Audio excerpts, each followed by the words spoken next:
soal anomali yang terjadi tentang bergereja seperti kebaktian online. Terus tentang cara perjamuan kudus, kan ini beberapa kali perjamuan kudus tidak seperti biasanya di gereja-gereja kita saat ini.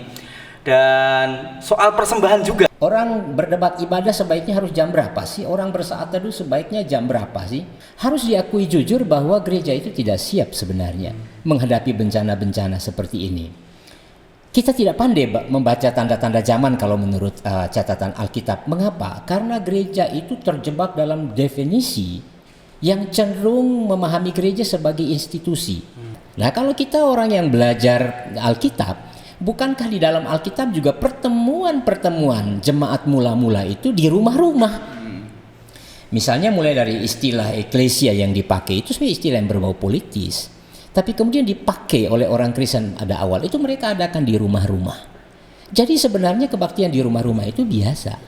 Nah, kalau sekarang kemudian kita ditarik kembali karena masa wabah ini di rumah, apanya yang salah?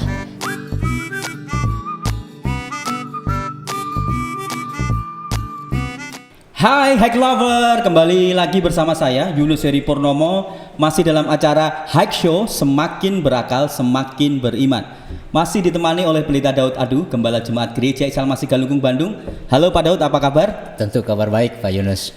Iya, seperti biasa Pak, kita akan menyapa para subscriber kita dan para penonton kita di Hike TV channel dan para pendengar kita di Hike Radio di Spotify. Silahkan Pak Daud menyapa mereka.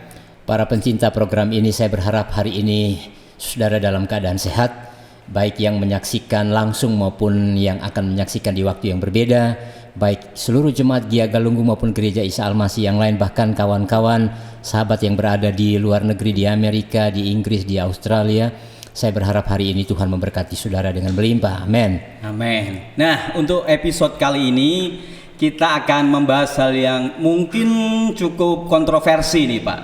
Yaitu kita akan membahas, saya memberi judul tema kita pada hari ini adalah Corona datang, gereja geger. Nah, ini akan membahas seputar runtuhnya tradisi dan kepercayaan gereja di tengah wabah COVID-19 atau Corona ini.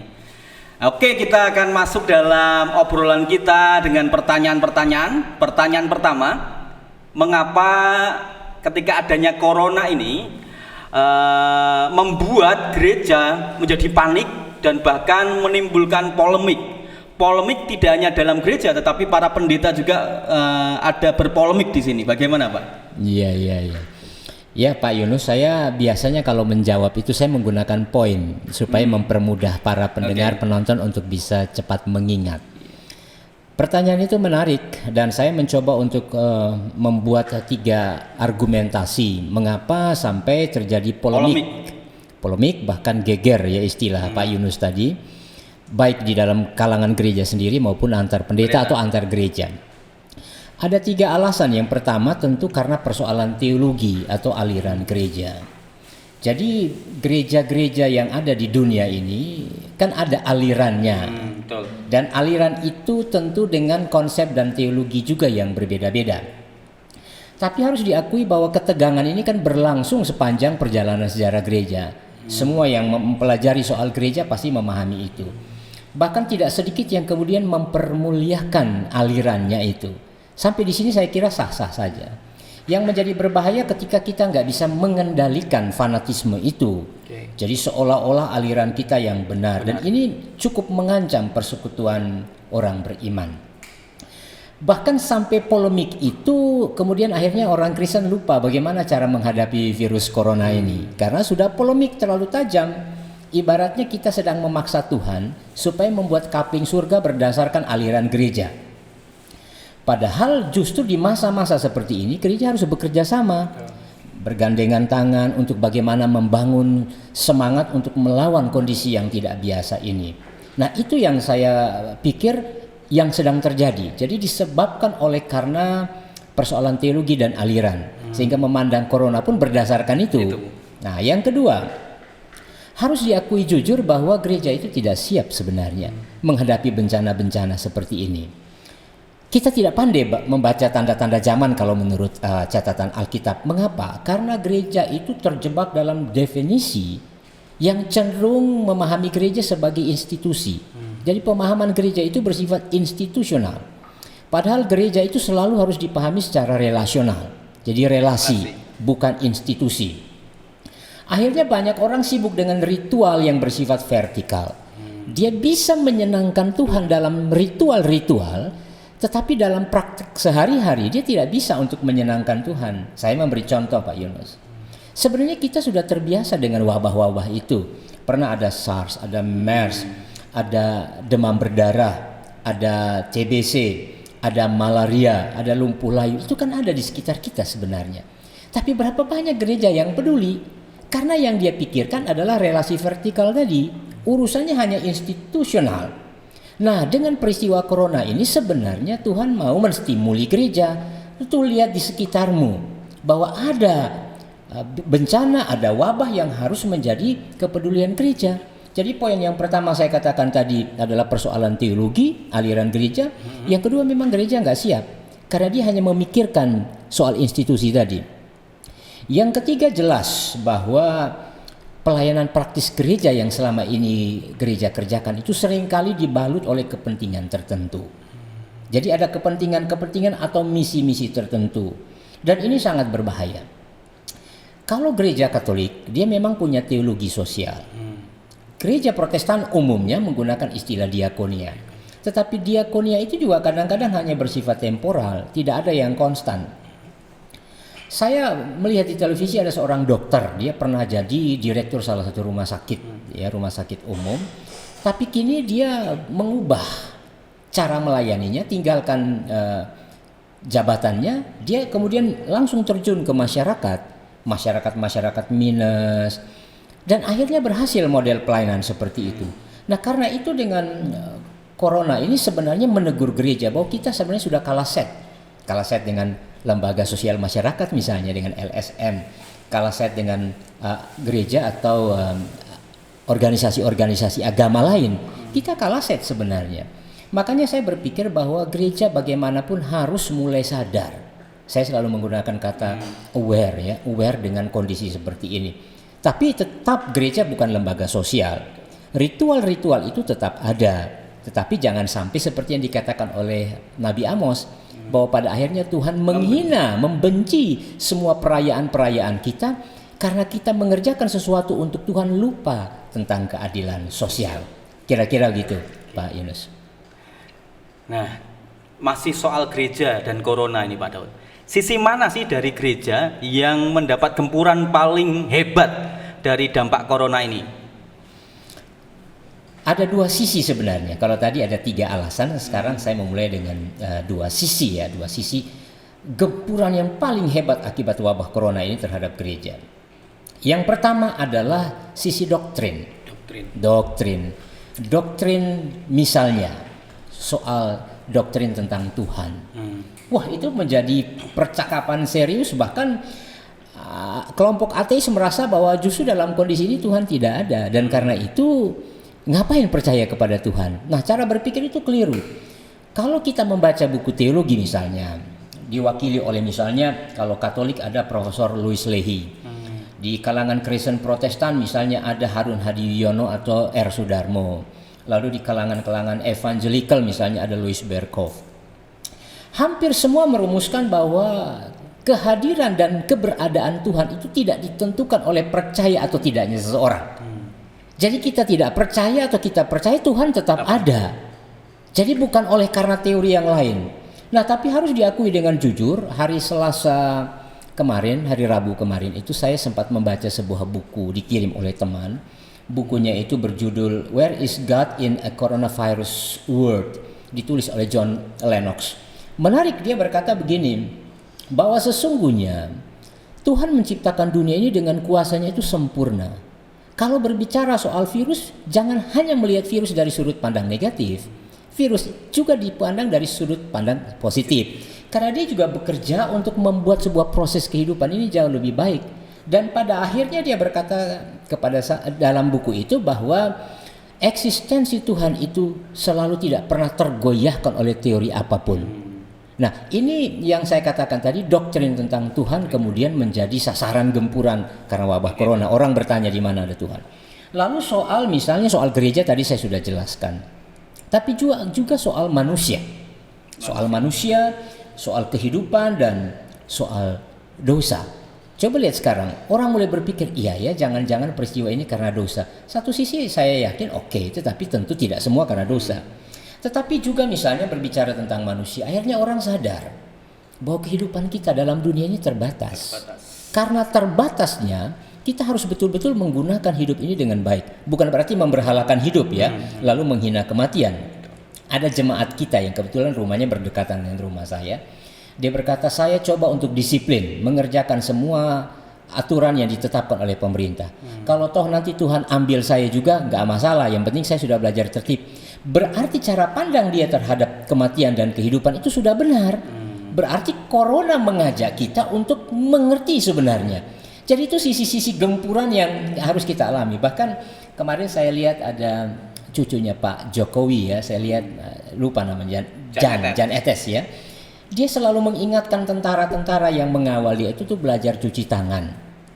Nah bagi saya ini mengubah juga pola doktrin manusia yang anggap hidup ini santai untuk dinikmati. Ternyata hidup ini juga harus tertib. Itu contohnya, itu yang pertama. Jadi doktrin yang memang paling kena sasaran empuk. Yang kedua adalah tradisi atau kebiasaan gereja. Tradisi atau kebiasaan gereja. Misalnya saya memberikan contoh ibadah ya. Orang berdebat ibadah sebaiknya harus jam berapa sih? Orang bersaat teduh sebaiknya jam berapa sih? Alkitab kan tidak mengatur tentang itu. Memang tradisi orang Yahudi demikian. Jadi ketika gereja merumuskan itu sebagai sebuah tradisi, kebiasaan. Termasuk pola liturgi. Dan saya katakan itu tidak absolut. Jadi liturgi itu tidak absolut. Tetapi kita memang harus mengerjakan dengan disiplin. Alkitab mengatakan itu sebagai sebuah nazar. Nazar itu artinya memang kita rela untuk mau memberikan kepada Tuhan. Nah, misalnya tradisi gereja Katolik, tradisi gereja Luther, Calvin, Ortodoks, Pentakosta, New Pentakosta, semua punya kebiasaan. Misalnya di gereja Pentakosta kebaktian dengan tepuk tangan, di gereja mainstream tidak tepuk tangan. Itu kan kebiasaan yang tidak boleh dimutlakan. Sebab kalau memutlakan itu bahaya. Makanya sekarang kan ada gerakan oikumene. Gerakan oikumene itu dalam rangka untuk membuat orang Kristen itu bisa melihat mana yang substansi dan mana yang tidak. Yang substansi itu yang harus dipertahankan. Karena zaman dulu Pak Yunus dicatat dalam Alkitab, baik perjanjian lama dan relatif paling banyak di perjanjian baru karena kekristenan muncul di situ. Orang Kristen juga ditolak pada waktu itu. Sampai kebaktian-kebaktian itu diadakan di kuburan, di gua-gua. Tapi mengapa mereka kerjakan dengan setia? Karena fokusnya kepada Tuhan. Tuhan yang sekarang ini dilambangkan dengan altar itu menjadi sentral. Jadi altar itu adalah kehadiran Tuhan, bukan kehadiran kita.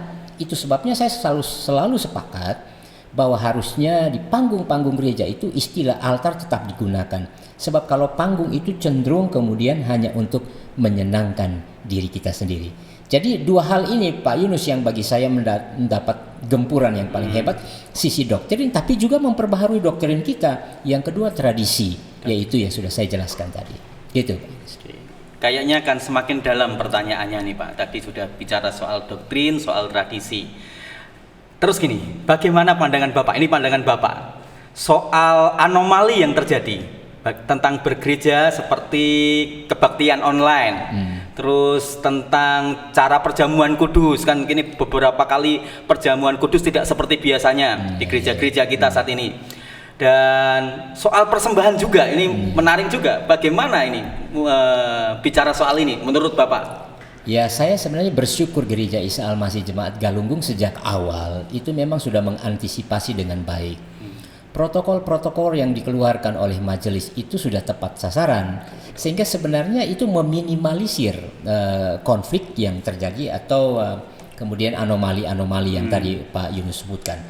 Tetapi harus diakui dengan jujur bahwa sentuhan ya problem ini, anomali yang paling terasa itu memang tiga sisi tadi. Yang Pak Yunus katakan tadi, kebaktian online mengapa sih?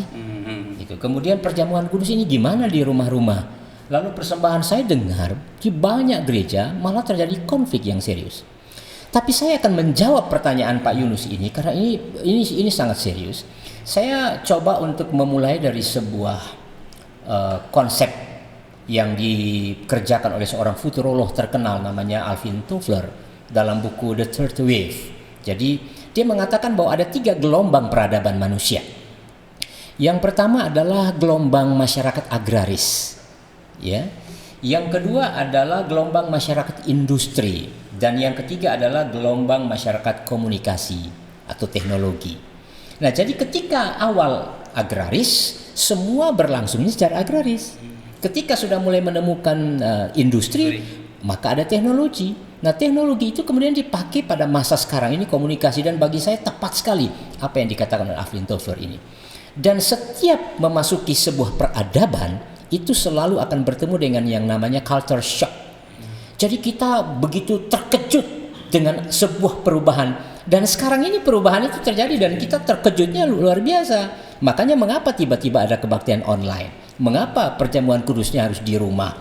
Mengapa cara persembahannya harus begini dan begitu? Nah, saya mulai coba merinci untuk menjelaskan ya, supaya para penonton bisa memahami kira-kira apa yang mau dimaksudkan. Misalnya kebaktian online. Sebenarnya pemerintah mengeluarkan protokol bukan meniadakan kebaktian, memindahkan kebaktian. Jadi sampai pada titik ini tidak ada yang keliru. Kalau kita ngotot itu justru aneh. Bahkan tidak sedikit ada pendeta juga yang mungkin merasa marah mengapa kebaktiannya ditiadakan, padahal tidak ditiadakan, dipindahkan.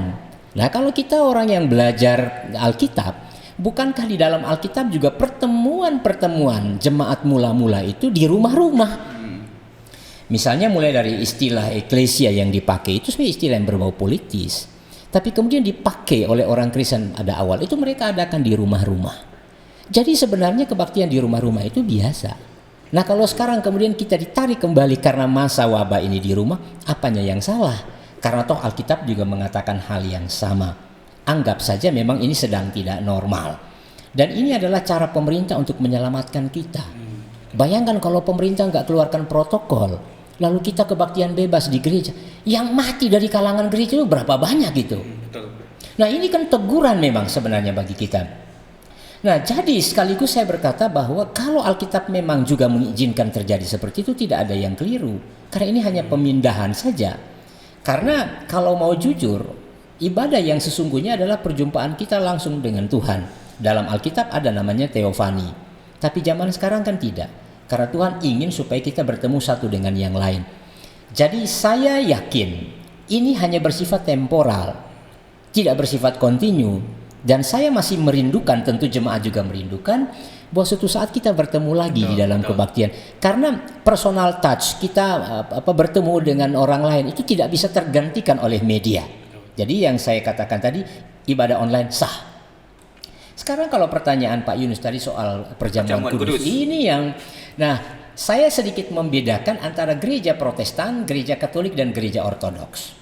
Gereja Katolik dan gereja Ortodoks sebenarnya yang paling mengalami tekanan rohani. Mengapa? Karena bagi gereja Katolik dan gereja Ortodoks, puncak dari perayaan liturgi itu ada di Ekaristi itu. Jadi mereka menerima roti, menerima anggur. Kalau Protestan pada umumnya itu kan puncaknya di firman.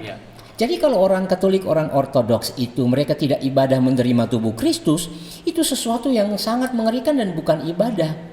Jadi kalau di kalangan Kristen kan sebenarnya jauh lebih aman bahwa perjamuan kudus itu bisa dikerjakan di rumah karena kita ada alat pandu lewat kebaktian live streaming. Ya, jadi kita kebaktiannya live. Jadi pemandunya adalah pendeta. Jadi tidak ada yang berbeda, hanya tempat saja. Toh di dalam Alkitab juga mencatat misalnya Yesus bersama dengan murid 12 orang mereka mengadakan perjamuan. Kemudian pada awal gereja mula-mula dicatat dalam Kisah Para Rasul juga mengatakan mereka memecahkan roti di bait-bait Allah. Itu dalam konteks seperti sinagog, bukan dalam bait Allah yang gede itu. Tapi sinagog artinya bahwa ada rumah-rumah tertentu yang dipakai sebagai tempat beribadah. Nah itu, tapi yang jadi persoalan bagi saya mungkin bukan itu Pak Yunus. Mungkin bagaimana caranya menyiapkan teknisnya. Nah, justru orang perdebatkan soal itu, tapi saya sepakat. Misalnya ini contoh gereja kita ya, kita kerjakan bahwa perjamuan kudus itu kita tetap kerjakan seperti biasa, dipandu melalui kebaktian live streaming. Tapi bagaimana dengan roti dan anggur? Nah, roti dan anggur itu memang gereja menyediakan untuk jemaat, ya. Jemaat, dan proses untuk menyediakan itu ada pendeta tugas khusus. Jadi dengan proses yang higienis. Jadi tidak sembarangan masker dengan plastik, sarung tangan, ya. Dia gunakan itu, lalu dia menghitung kebutuhan jemaat karena jemaat harus meminta. Dan itu tertib. Yang datang mengambil di gereja pun dia harus mengikuti protokol gereja, diatur waktunya, menggunakan masker, sehingga betul-betul higienis, aman, karena orang takut. Dan bagi saya wajar, Pak Yunus. Nah, ketika dia datang, dia ngambil, lalu dia pulang, dia ikut perjamuan kudus, kan ikut panduan. Nah, jadi kita nggak sembarangan untuk membagi roti dan air anggur. Bahkan kita sampai pada kesimpulan kalau dia tidak bisa datang ke gereja untuk mengambil, dia bisa sediakan secara mandiri. Dan kalau dia pun tidak bisa, dia bisa mengaminkan. Nah, dalam gereja Katolik mengenal dengan istilah perjamuan kudus batin. Ya, saya kira beberapa kalangan gereja Protestan juga mengikuti hal yang sama, tapi mungkin istilah yang berbeda. Jadi ketika pendeta memandu perjamuan kudus itu, dia tidak mengikuti, Pak Yunus. Dia mengaminkan bahwa tubuh dan darah Kristus itu menyucikan, membersihkan, dan menyelamatkan. Itu yang disebut dengan perjamuan kudus batin. Jadi bagi saya tinggal teknisnya, jadi nggak ada yang dipersalahkan dalam hal ini. Itu soal perjamuan kudus. Nah, kemudian ini soal persembahan. Ini yang paling ramai biasanya, soal persembahan, Pak Daud. Jadi, kalau kita memberikan persembahan kepada Tuhan, itu substansi. Cara memberikan persembahan itu bukan substansi. Cara berarti bukan. Bukan, tapi persembahan itu ya. Nah, orang sulit untuk membedakan mana hal yang penting, mana yang tidak penting. Toh, tadi saya katakan misalnya konsepnya Avril Toffler tadi, karena gereja sudah masuk pada level komunikasi, bukan agraris. Kalau dulu orang bisa memberikan barang, ya, barter, ya. Sekarang kan enggak, semua menggunakan uang. Nah, soal persembahan ini menarik sekali bagi saya, karena bagaimanapun gereja membutuhkan dana itu untuk operasional. Bagaimana sebenarnya kata Alkitab? Kalau kita membaca Alkitab, hampir semua bentuk persembahan itu, baik dalam bentuk natura barang maupun dalam bentuk uang, itu ditujukan kepada Tuhan. Tujuannya itu dulu. Kalau orang memberi persembahan tujuan kepada Tuhan, pasti dia responsif. Tapi puncak daripada persembahan itu betul yang dikatakan oleh Rasul Paulus di dalam Roma pasal 12 ayat 1, bahwa persembahan yang sesungguhnya adalah mempersembahkan diri kita. Itu persembahan yang kudus dan berkenan. Makanya saya sebagai pendeta selalu mengingatkan jemaat, orang yang merasa dia menikmati pertolongan Tuhan, pasti dia siap untuk memberikan kepada Tuhan yang terbaik. Nah, sekarang kembali ke caranya. Yang tadi Pak Yunus katakan tadi. Persembahan oke, kita sudah bisa mengerti. Nah, sekarang caranya. Bagaimana caranya? Bagi saya, kalau caranya bukan sesuatu yang substansi, maka itu bisa dirancang oleh gereja. Nah, misalnya saya memberikan contoh lagi, Gereja Isa Al-Masih Jemaat Galunggung. Misalnya, Gereja Isa Al-Masih Jemaat Galunggung mempunyai 4 cara. Ini saya hanya memberikan contoh teknisnya. 1, dia bisa datang ke gereja, dia mengambil perjamuan kudus, atau misalnya mengambil diakoni dan lain sebagainya. Diatur waktunya datang, dia sekaligus memberikan persembahan. Ada kotak yang disediakan. Itu terkunci. Itu cara pertama. Cara pertama, dan itu hanya ditangani langsung oleh gembala dan bendahara gereja. Itu cara pertama. Bagaimana kalau dia takut datang? Ya sudah, dia bisa menggunakan alternatif yang kedua, yaitu dia transfer. Dan saya kira transfer di mana-mana sudah dikerjakan, sudah biasa. Dia transfer. Tapi bagaimana caranya? Dia ke bank, dia takut karena kena virus corona. Dia mau ke ATM, ya mungkin dia bisa dari rumah, ya. Misalnya dia bisa tinggal klik ya di BCA itu, misalnya kalau banknya di BCA, tinggal dia transfer. Bagi saya biasa. Tetapi toh ada orang juga tidak bisa, gitu. Ada yang mungkin pengen lebih modern, dan bagi saya gereja juga nggak boleh gaptek. Misalnya sekarang ada dompet digital, ya, lewat OVO, Shopee, GoPay dan seterusnya. Nah, ternyata itu kita gunakan, Gereja Isa Al-Masih Galunggung menggunakan, sehingga mempermudah jemaat. Dia berada di mana saja, dia nggak perlu harus bawa uang atau apapun, dia tinggal scan lalu kemudian terkirimlah. Dan yang keempat, bagi saya ini karena menyangkut soal etika, Pak Yunus. Kalau gereja turun, majelis turun, ngambil juga kurang pas. Yang keempat, kami tetap membuka alternatif. Alternatif keempat itu kalau jemaat misalnya dia sangat sulit tidak bisa teknologi misalnya transfer lewat dompet digital, dia bisa tolong kontak ibu bendahara atau bapak bendahara, bisa nggak ada petugas yang datang ke rumah untuk mengambil. Nah kalau permintaan dia, gereja bisa eksekusi. Nah ini yang saya katakan bahwa semua yang dianggap tidak biasa sekarang menjadi biasa, dan saya yakin ke depan akan menjadi normal, kira-kira gitu. Iya, menarik dari percakapan tadi tentang persembahan, Pak. Ternyata seharusnya kita membuat cara-cara sehingga jemaat gampang untuk memberi. Betul. Jadi gampang tidak sulit untuk jemaat tidak sulit untuk memberi. Ya itu menarik sekali. Prinsipnya kan pemberian persembahannya, betul. ya, bukan cara. Betul Pak. Jadi jemaat mau melakukan cara apapun disediakan caranya. Betul. Dan gereja memang harus begitu. Oke. Ya, ini sebagai penutup pertanyaannya, apakah ini Pak tentang informasi? Adakah informasi kapan wabah atau virus corona COVID-19 ini berakhir dan apa dampaknya ke depan? Gitu Pak. Ya, sebagai pendeta sebenarnya saya bertugas untuk memantau semua perkembangan, terutama lewat media sosial karena itu yang terbaca dengan cepat. Baik itu informasi dari pemerintah, ya, baik itu informasi dari lembaga riset, dan itu saya pantau terus dengan saksama. Supaya apa? Saya bisa menyampaikan informasi ini kepada jemaat. Dan kalau jemaat paham, tentu dia tidak takut berlebihan. Nah, jadi kalau Pak Yunus bertanya kepada saya kira-kira kapan berakhir? Saya menjawab dari dua analisa. Yang pertama analisa pemerintah. Analisa pemerintah mengatakan bahwa sebenarnya puncak daripada wabah ini kan di bulan Mei ini. Saya bersyukur Pak Yunus, Jawa Barat ini masuk kategori seperti Provinsi Bali yang penyebaran corona ini makin melandai. Itu luar biasa dibandingkan misalnya Provinsi Jakarta, DKI Jakarta dan Jawa Timur yang memang sedang juga naik. Jadi sebenarnya sampai pada tahap ini kita bersyukur untuk Jawa Barat. Jadi warga Giagalunggung kita sudah mulai sedikit bernapas lega ya, bahwa mulai melandai. Coronavirus itu. Nah, tetapi sekaligus bahwa memang pemerintah itu punya strategi jangka panjang. Jadi mereka sudah menata misalnya kalau misalnya selesai bulan Mei berarti Juni apa yang harus dikerjakan. Sehingga informasi yang masuk itu kemungkinan besar Juni itu sudah mulai teduh, tetapi proses pemulihan itu masih cukup membutuhkan waktu yang panjang.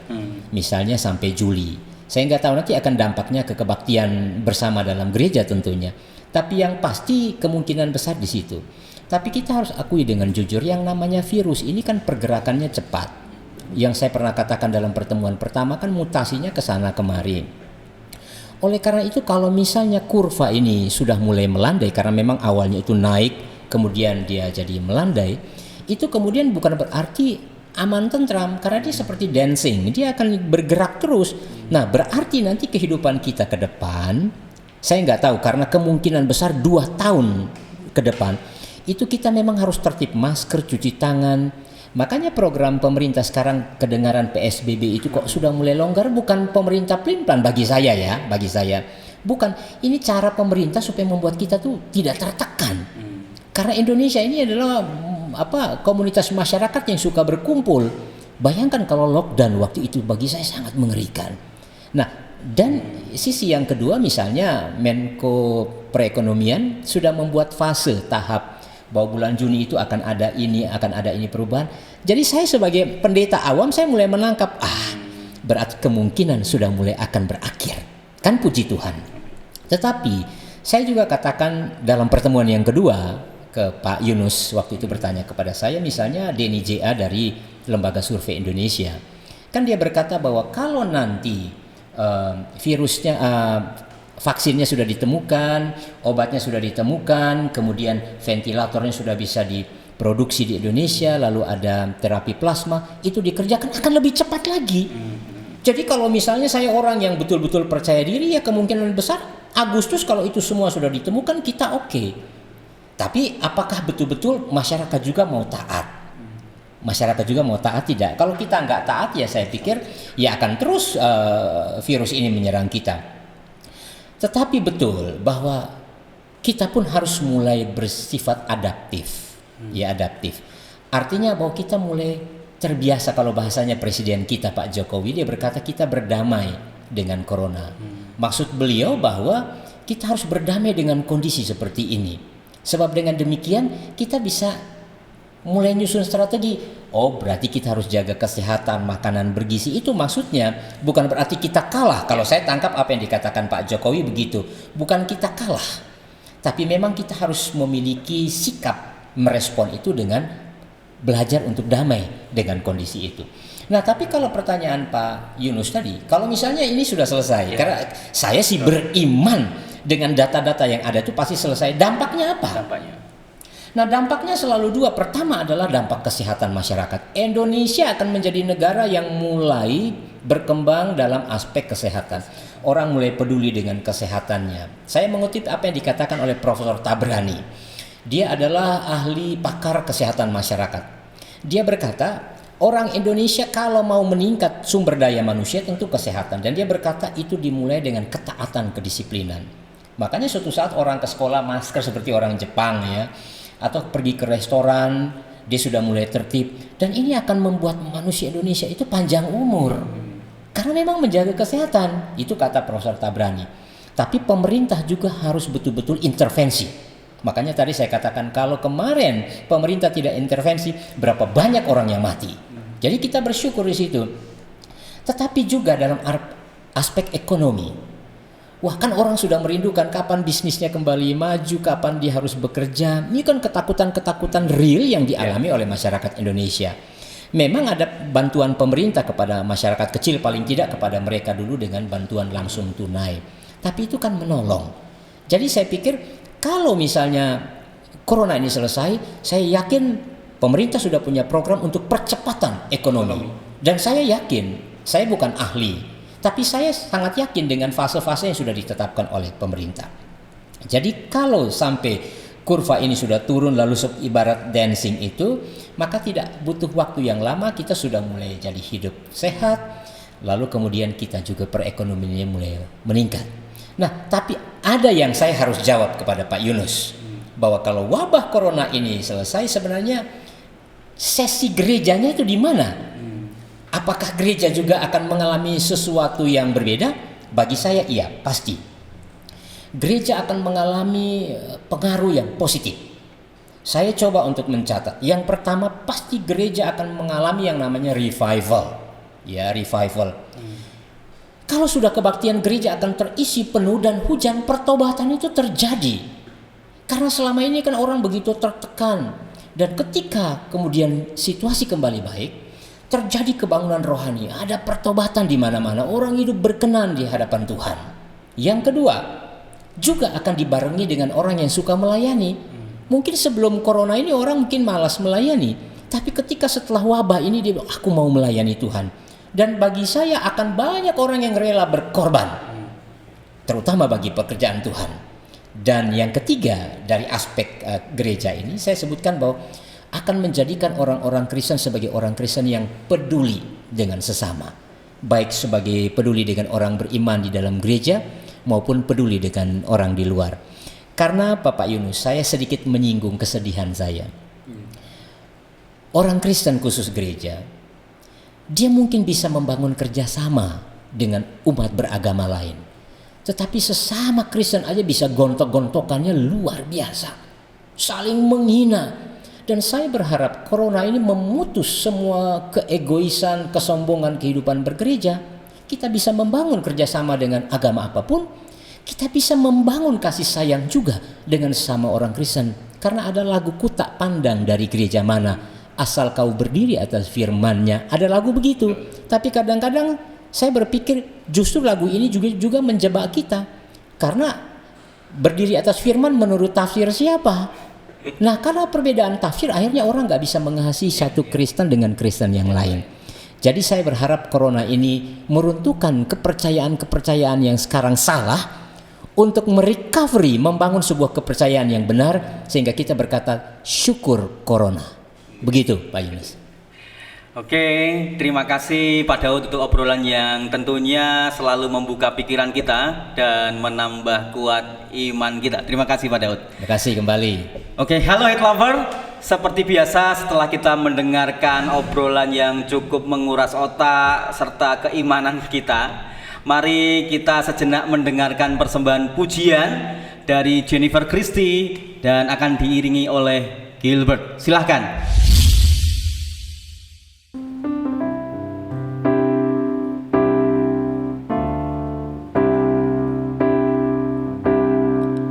They say sometimes you win some, sometimes you lose some.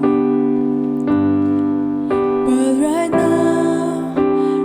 now I'm losing it. I've stood on the stage night after night, reminding the broken it'll be alright. But right now, oh right now I just can't. It's easy to see when there's nothing to bring me down. But what will I say when I'm held to the flame like I am right now? I know you're able and I know you can save through the fire with your mighty hand. But even if you don't, my hope is you alone.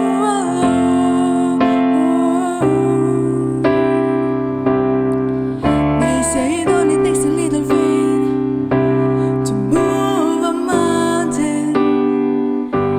Well, good thing little faith is all I have right now.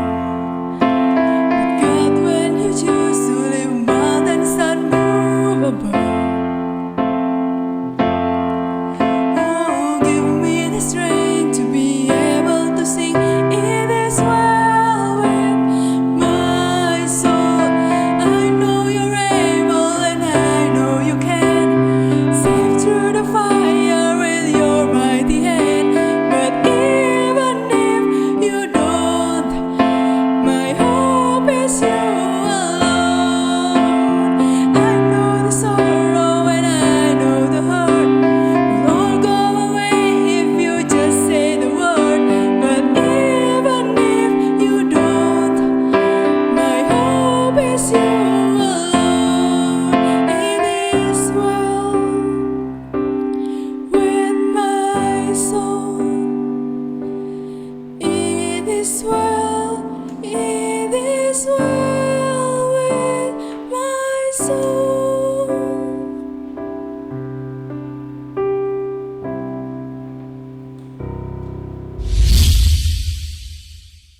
Terima kasih Jennifer, terima kasih Gilbert. Sungguh pujian yang menguatkan kita semua. Ya, masih di Hack Show, semakin berakal semakin beriman. Dari obrolan tadi Pak Daud, saya akan menyimpulkan. Kesimpulannya mungkin begini. Hai gereja, pandailah membaca tanda-tanda zaman.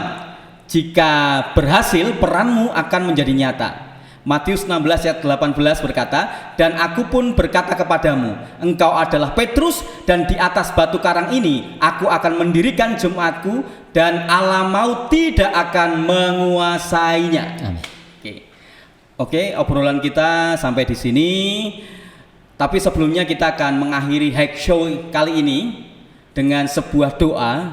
Pak Daud akan mendoakan para penonton pendengar kita, dan silakan Pak Daud berdoa. Mari kita berdoa. Tuhan, kami bersyukur Engkau telah menyertai percakapan pada siang hari ini. Kami percaya Tuhan hadir di tengah-tengahnya sehingga kami memperoleh banyak pengetahuan, pemahaman untuk kami tetap mengasihi Tuhan, mengasihi sesama, dan kami belajar menjadi gereja yang hidup di tengah-tengah dunia yang fana ini. Kini hamba-Mu berdoa bagi setiap pendengar, mereka yang menonton, menyaksikan, apa yang menjadi beban-beban hidup-Mu, biarlah Tuhan akan angkat. Apa yang menjadi persoalan-persoalan-Mu pada siang hari ini, Tuhan menolong. Persoalan dalam keluarga, persoalan dalam jiwa, ketakutan, persoalan dalam pekerjaan, persoalan dalam kesehatan. Bahkan mungkin hari ini ada beban-beban berat yang menindih hidup-Mu. Hamba berdoa biarlah Tuhan mau menolong jemaat-jemaat. Biarlah ketika mereka menyaksikan, mereka memperoleh pemahaman untuk mengasihi Tuhan. tapi juga kehidupan mereka dipulihkan oleh Tuhan. Kini hamba berdoa bagi situasi pandemi COVID-19 ini di Indonesia bahkan di dunia. Tuhan kendalikanlah. Kami percaya Engkau juga ada di dalam sejarah dan Engkau juga yang akan menolong pemerintah kami untuk dapat menyelesaikan COVID-19 ini dengan baik. Semua yang bertugas mereka bekerja keras. Kami berdoa untuk penemuan obat dan vaksin. Kami bersyukur untuk penemuan alat ventilator. Kami bersyukur untuk terapi plasma yang baru ditemukan. Biar dapat digunakan dengan cepat sehingga memutus mata rantai dari COVID-19 ini. Dan kembali kami dapat kehidupan yang normal. Indonesia kembali bangkit. Kami tetap kembali percaya kepada Tuhan, beraktivitas seperti biasa. Kini kami berdoa secara khusus untuk situasi ekonomi. Tuhan berkati pemerintah kami dalam menerapkan fase-fase untuk pemulihan ekonomi. Kami berdoa di dalam nama Yesus, Engkau akan pulihkan kembali Indonesia, Engkau pulihkan dunia ini. Ekonomi kami akan kembali bangkit. Kami dapat bekerja kembali dengan baik. Usaha-usaha kami juga akan kembali aktif. Banyak orang yang selama ini putus asa menjadi bangkit kembali. Amin. Oleh karena tempat ia bekerja bisa dibuka kembali dan bekerja. Dan Tuhan Engkau cukupkan apa yang menjadi pergumulan, apa yang menjadi kebutuhan dari jemaat-jemaat-Mu, bahkan masyarakat Indonesia. Tak lupa kami berdoa di masa puasa ini, di masa menjelang Idul Fitri. Tuhan juga memberkati saudara-saudara kami yang beragama Islam. Biarlah mereka juga memperoleh kekuatan, mereka tidak takut, dan mereka juga menjadi masyarakat yang taat akan pemerintah untuk kami ikut menghentikan menularnya wabah ini. Terima kasih Bapa, akhirnya semua yang ikut melayani pada acara podcast ini, kami berdoa dalam nama Yesus. Berkat-Mu melimpah atas kami. Terpujilah nama Tuhan di dalam berkat Bapa, Putra, dan Roh Kudus. Berkat Tuhan itu melimpah atas kita mulai siang hari ini, sepanjang hari ini, bahkan sampai selama-lamanya. Haleluya. Amin. Amin. Terima kasih doanya Pak Daud.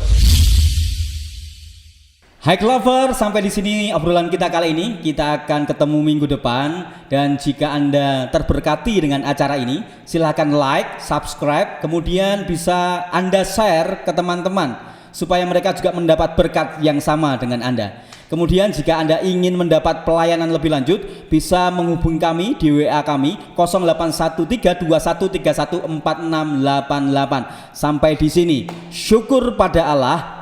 Deo Gracias.